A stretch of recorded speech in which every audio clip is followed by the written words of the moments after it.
Hello friend, मैं doctor Syed Junaid Ali. आज हम एक सेंसिटिव टॉपिक पर बात करेंगे जो है कैंसर।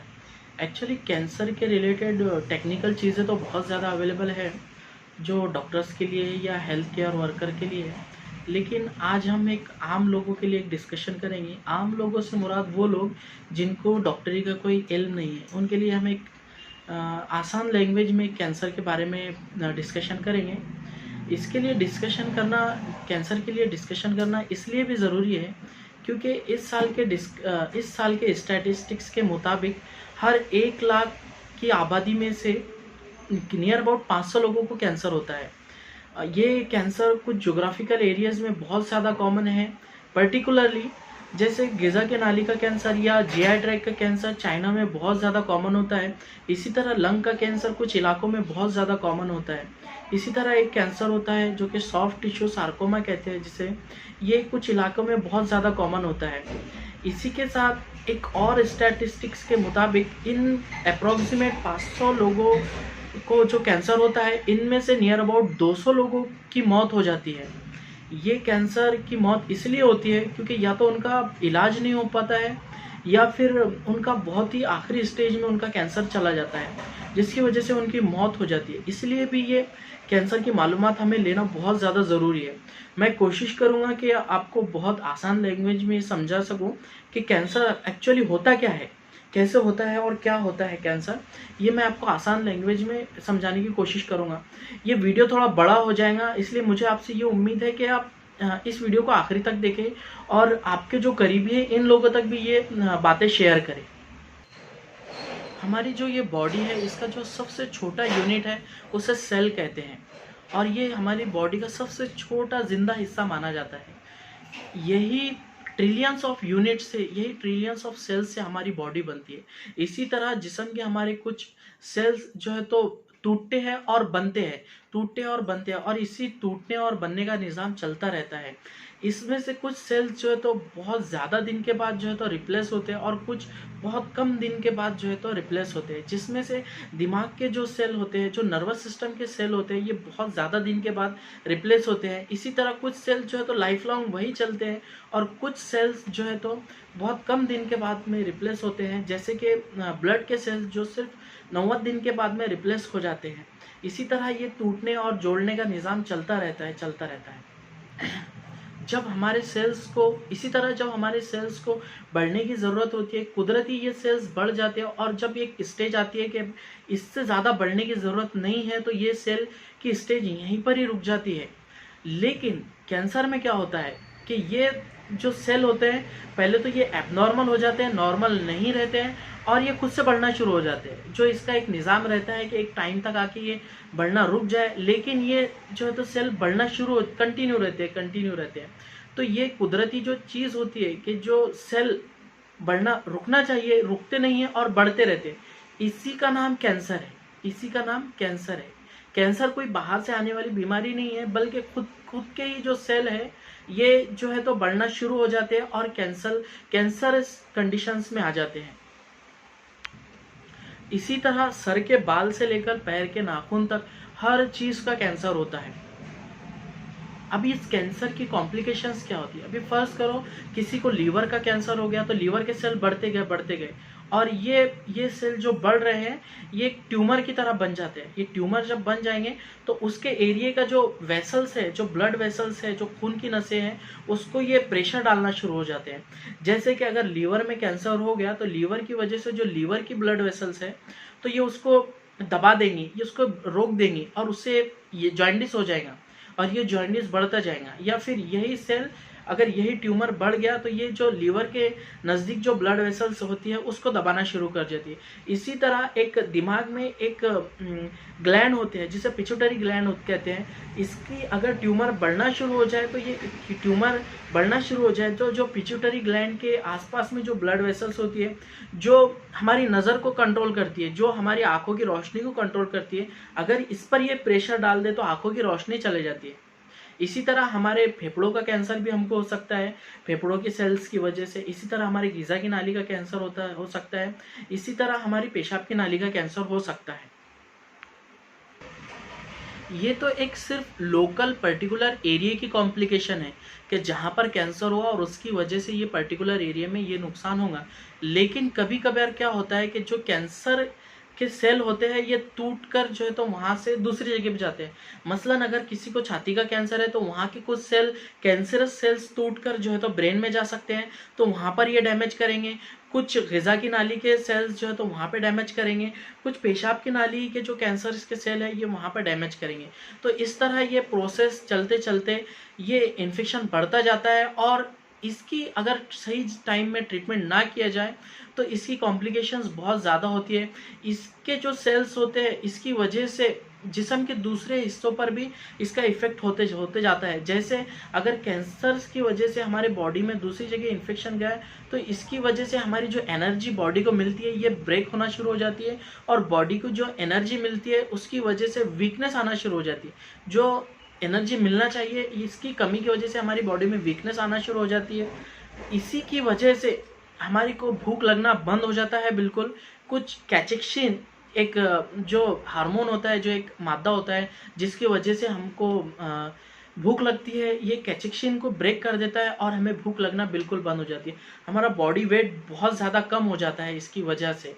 तो यही कुछ जो बातें हैं जो कैंसर्स की वजह से होती है, जिसकी कॉम्प्लिकेशंस की वजह से।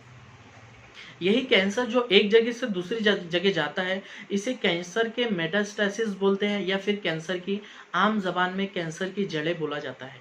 अभी ये कैंसर हो गया है तो हमें इसकी जांच या हम इसे पहचानेंगे कैसे कि ये कैंसर है।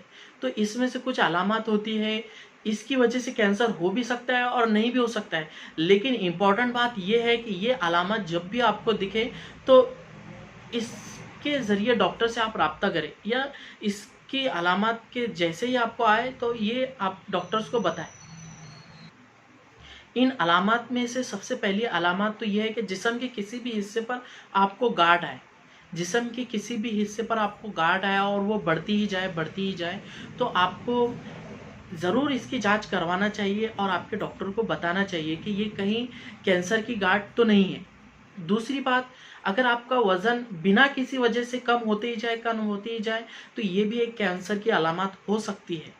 तीसरी बात, अगर आपको खांसी हो जाए जो नॉर्मल खांसी से अलग है और खांसी बढ़ती ही जाए तो ये भी एक कैंसर की अलामत हो सकती है। तो इसके लिए भी आपको आपके डॉक्टर को बताना बहुत ज़्यादा ज़रूरी है। तीसरी बात, अगर आपके जिस्म के कोई भी आपके ऑरिफाइस से किसी भी हिस्से से खून आना चालू हो जाए, जैसे कि मुंह से, नाक से या कान से या पेशाब और पाखाने की जगह से आपको अगर खून आना शुरू हो जाए तो ये भी एक कैंसर की अलामत हो सकती है। तीसरी बात, आपको अगर कब्ज होता रहे, कंस्टिपेशन होता जाए, पाखाना साफ ना हो और ये कंटिन्यूअसली ऐसे ही होते जाए तो ये भी एक कैंसर की अलामत हो सकती है। या फिर आपको जॉइंडिस हो, पेनलेस जॉइंडिस, जिसका कुछ आपको दर्द ना हो और वो जॉइंडिस बढ़ता ही जा रहा हो तो ये भी एक कैंसर की एक अलामत हो सकती है। इस पे भी आपको ध्यान देना चाहिए और अपने डॉक्टर से बात करना चाहिए। ये कुछ अलामत है कैंसर की, इसकी वजह से आपको कैंसर हो भी सकता है और नहीं भी हो सकता है। लेकिन इम्पॉर्टेंट बात यह है कि आप अपने डॉक्टर से इसके बारे में मालूमात हासिल करें और आपके डॉक्टर को बताएं कि हमें ये तकलीफ़ है, ताकि इसका इलाज हो सके। अभी ये तो बात हो गई उसके सिम्टम्स की, लेकिन ये सिम्टम्स आपको कहाँ तक ले जा रहे हैं इसके लिए हमने इसको 4 स्टेजेस में डिवाइड किया जा सकता है। ओवरऑल जो है तो इसको 4 स्टेजेस में डिवाइड किया जाता है कैंसर को। सबसे पहली स्टेज में तो ये होता है कि कैंसर आपको हुआ है और आप पर्टिकुलर एरिया का कैंसर है, आपको पर्टिकुलर ऑर्गन का कैंसर है और ये उसी एरिया में है, ये इसको स्टेज 1 कहा जाता है। दूसरी स्टेज, आपको कैंसर एक पर्टिकुलर ऑर्गन तक हुआ है और वो उसके दूसरे हिस्से में पहुंच चुका है, अतराफ के हिस्से में पहुंच चुका है, तो ये स्टेज दूसरी स्टेज इसे कहा जाता है। तीसरी स्टेज में कैंसर थोड़ा बढ़ गया है और आपको तीसरे हिस्से में भी कैंसर हो चुका है। चौथी स्टेज में ये कहा जाता है कि पूरे जिस्म में ये जो कैंसर के सेल्स है ये आपके फैल चुके हैं, तो इसे चौथी स्टेज कहा जाता है। ये जनरल है, पर्टिकुलर एरिया का कैंसर, इसमें अलग अलग एरिया में अलग अलग कैंसर होते हैं, लेकिन ये इन जनरल जो है तो 4 स्टेज इसमें बताए। कैंसर की अगर हम ट्रीटमेंट पे आए तो ये उमूमन 4 स्टेज में इसका ट्रीटमेंट होता है। सबसे पहला तो इसका लोकल जो ऑपरेशन किया जाता है, कि जिसमें जो जो एरिया का कैंसर है उसका हम ऑपरेट करके निकाल दें। दूसरा, इसका कीमोथेरेपी किया जाता है। कीमोथेरेपी वो इंजेक्शंस होते हैं जो कैंसर सेल को मारने के लिए किया जाता है, ये इस्तेमाल किया जाता है। तीसरा, इसका जो है तो रेडियोथेरेपी किया जाता है। रेडियोथेरेपी जो है तो शुआओं के ज़रिए या लेज़र टेक्निक के ज़रिए इसका इस्तेमाल करके कैंसर्स को कम किया जाता है। चौथा तरीका ये जो है तो हार्मोनल ट्रीटमेंट किया जाता है। ये पर्टिकुलरली कुछ हार्मोनल थेरेपी दी जाती है जो कि पर्टिकुलरली जिसको छाती का कैंसर होता है उसके लिए ये देकर ये ठीक किया जा सकता है। ये तो कुछ ट्रीटमेंट था, लेकिन ये तो आपके डॉक्टर साहब आपको बताएंगे जो कैंसर का ट्रीटमेंट करते हैं तो कि इसका ट्रीटमेंट क्या करना चाहिए पर्टिकुलर कैंसर के लिए। ये कुछ ट्रीटमेंट है, लेकिन हम इसके लिए प्रिकॉशंस क्या लें। प्रिकॉशंस में जनरली इसका आता है कि आप सिगरेट ना पिए। सिगरेट पीने की वजह से भी कैंसर के बहुत ज़्यादा केसेस होते हैं। दूसरी बात आप ड्रग्स, अल्कोहल का इस्तेमाल ना करें, इसकी वजह से भी बहुत सारे कैंसर्स होते हैं। आप बहुत ज़्यादा स्मोक्ड फूड या जंक फूड ना लें, जिसकी वजह से भी कैंसर के सेल प्रोड्यूस होने के चांसेस बहुत ज़्यादा होते हैं। दूसरी, आपको एक चीज़ ये करना है कि ये तो बातें हो गई कैंसर से हम प्रिकॉशंस ले, इसके बावजूद भी कुछ लोगों को कैंसर होता है, वो जेनेटिकली होता है। तो इसमें ये जेनेटिकली होता है कि जो उनके पेरेंट्स की वजह से उनमें कुछ कैंसर के जीन आए हैं जिसकी वजह से उनको कैंसर हो रहा है। इसमें यही आता है कि आप उन 5 चीज़ों को ध्यान दें। गांठ अगर कोई है तो उससे आप ध्यान दें। आपको कंस्टिपेशन है, आपके किसी भी हिस्से से खून जा रहा है, आपको बहुत ज़्यादा वज़न कम हो रहा है, या फिर आपको जॉइंटिस हो रहा है जो कि आपको पेनलेस जॉइंटिस हो, तो इन बातों पर आप ध्यान दें और ये बातें आप ज़्यादा से ज़्यादा लोगों तक पहुंचाएं ताकि कैंसर का अवेयरनेस आए और इसको हम पहले से दूसरी स्टेज में पकड़ लें।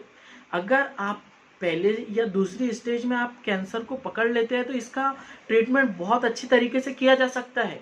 और आज हम लोग देखते भी हैं कि जो लोग 15 से 20 साल से जी रहे हैं, जिनको कैंसर था पहले से ऑलरेडी, तो मैं उम्मीद करता हूं आपसे कि आप ये ज़्यादा से ज़्यादा शेयर करें और कैंसर से घबराने की बजाय उसको पहले या दूसरी स्टेज में पकड़ लें और इसका इलाज जो है तो बहुत अच्छी तरीके से किया जा सकता है।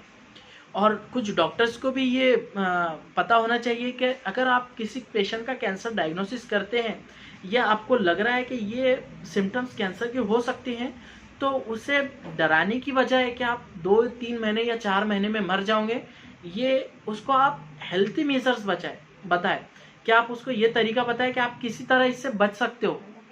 ठीक है, थैंक यू वेरी मच।